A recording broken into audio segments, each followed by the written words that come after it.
मैं इतना ओसीडी हूँ, ये सेंटेंस आप कितनी बार सुनते हैं, लेकिन एक्चुअल में ओसीडी और परफेक्शनिज्म में ज़मीन आसमान का फ़र्क है। आजकल लोग कैजुअली ओसीडी वर्ड यूज़ करते हैं जब उन्हें ऑर्गेनाइज्ड रहना पसंद हो या नीट इन्वायरमेंट चाहिए हो, लेकिन रियल ओसीडी एक सीरियस और डेलिब्रेटिंग मेंटल डिसऑर्डर है जो लोगों की लाइफ को कम्प्लीटली टेक ओवर कर लेता है। साइकोलॉजी में ये डिस्टिंक्शन समझना बहुत ज़रूरी है क्योंकि मिसअंडरस्टैंडिंग से प्रॉपर ट्रीटमेंट नहीं मिल पाता। पहले परफेक्शनिज्म को समझते हैं। परफेक्शनिस्ट लोग हाई स्टैंडर्ड्स रखते हैं, अपने काम के लिए डिटेल ओरिएंटेड होते हैं, ऑर्गेनाइज्ड रहना जनरली पसंद करते हैं, कंट्रोल में फील करते हैं जब चीज़ें प्रॉपरली अरेंज हों, और इम्पोर्टेंट बात, फ्लेक्सिबल हो सकते हैं अगर ज़रूरत पड़े। परफेक्शनिज्म एक पर्सनैलिटी ट्रेट है जो मॉडरेशन में अच्छी भी हो सकती है। आपको सेटिस्फेक्शन मिलती है जब काम परफेक्टली हो और आप इसको इंजॉय भी करते हो। लेकिन ओसीडी यानी ऑब्सेसिव कंपल्सिव डिसऑर्डर बिल्कुल अलग चीज़ है। इसमें दो मेन कंपोनेंट्स होते हैं, ऑब्सेशन और कंपल्शन। ऑब्सेशंस वो अनवांटेड इंट्रूसिव थॉट्स हैं जो रिपीटेडली आपके दिमाग में आती हैं और इंटेंस डिस्ट्रेस कॉज करती हैं। कॉमन ऑब्सेशंस में कंटामिनेशन फियर हो जाता है, जैसे जर्म्स का इरेशनल डर। हार्म थॉट्स आते हैं, जैसे मैं किसी को हर्ट कर दूंगा, चाहे तुम ऐसा बिल्कुल भी नहीं करना चाहते।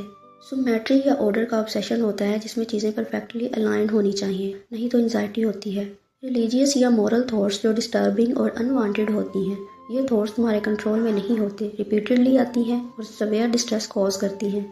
कंपल्शंस वो रेपिटेटिव बिहेवियर या मेंटल रिचुअल्स हैं जो तुम एंजाइटी रिड्यूस करने के लिए करते हो, लेकिन ये टेम्परेरी रिलीफ ही देती हैं। Hand washing 100+ times a day करना, चेकिंग बिहेवियर्स जैसे ड्रॉ लॉक है या ये 50 टाइम्स चेक करना, काउंटिंग रिचुअल्स जिसमें स्पेसिफिक नंबर्स में काउंट करना पड़ता है, अरेंजिंग चीज़ें परफेक्ट ऑर्डर में बार बार, मेंटल रिचुअल्स जैसे प्रेयर्स को specific number of time repeat करना।